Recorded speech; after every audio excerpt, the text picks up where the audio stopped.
안녕하세요 여러분. 오늘의 주요 이슈를 전해드리겠습니다. 1. 삼성전자 AI 협력 강화 위해 손정의 샘 올트먼과 회동 예정.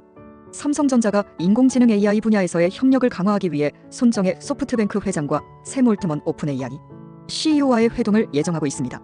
이재용 삼성전자 회장은 두 인물과 만나 AI 기술 개발 및 사업 협력 방안을 논의할 것으로 알려졌습니다.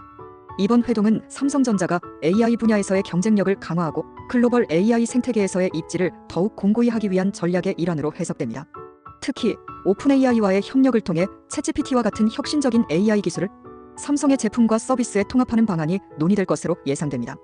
또한 소프트뱅크와의 협력을 통해 AI 관련 스타트업, 투자 및 인수합 병에 만들어 기회를 모색할 것으로 보입니다.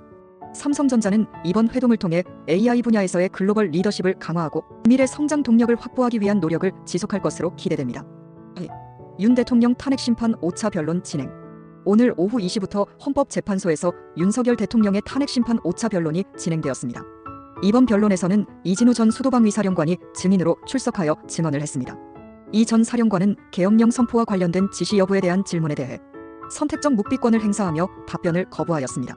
그는 비상계엄은 적법하게 검토되었으며 군인 14명만으로 국회를 통제할 수 있다는 주장은 사실이 아니다라고 밝혔습니다. 한편 윤 대통령 측은 아무런 일이 없었는데 지시 여부를 따지는 것은 부적절하다며 혐의를 부인하고 있습니다. 헌법재판소는 추가 증인 신문과 자료 검토를 거쳐 최종 결정을 내릴 예정입니다. 국민들의 관심이 집중되고 있는 이번 탄핵 심판의 향후 진행 상황에 주목할 필요가 있습니다. 3. 트럼프 대통령 캐나다 멕시코 관세 한 달 유예 발표. 도널드 트럼프 미국 대통령이 캐나다와 멕시코에 대한 관세 부과를 한 달간 유예하기로 결정했습니다. 트럼프 대통령은 시진핑 중국 국가주석과도 곧 통화할 예정이라며 무역 협상에 대한 의지를 나타냈습니다. 이번 결정은 글로벌 통상 전쟁의 긴장을 완화시키기 위한 조치로 해석되며 국제 경제에 긍정적인 영향을 미칠 것으로 예상됩니다. 특히 한국의 가전 및 배터리 생산 기업들은 캐나다와 멕시코에 생산 기지를 두고 있어 이번 관세 유예 결정이 국내 기업들에게도 호재로 작용할 것으로 보입니다.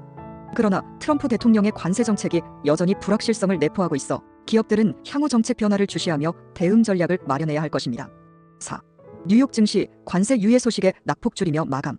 3일 현지 시간 뉴욕 증시는 트럼프 대통령의 캐나다 멕시코 관세 유예 소식에 낙폭을 줄이며 마감했습니다. 다우존스 산업평균지수는 전일 대비 0.25% 하락한 34,500.66포인트로 거래를 마쳤으며 S&P 500 지수는 0.30% 하락한 4,450.50포인트를 기록했습니다. 나스닥 종합지수는 0.50% 하락한 13,600.75포인트로 장을 마감했습니다.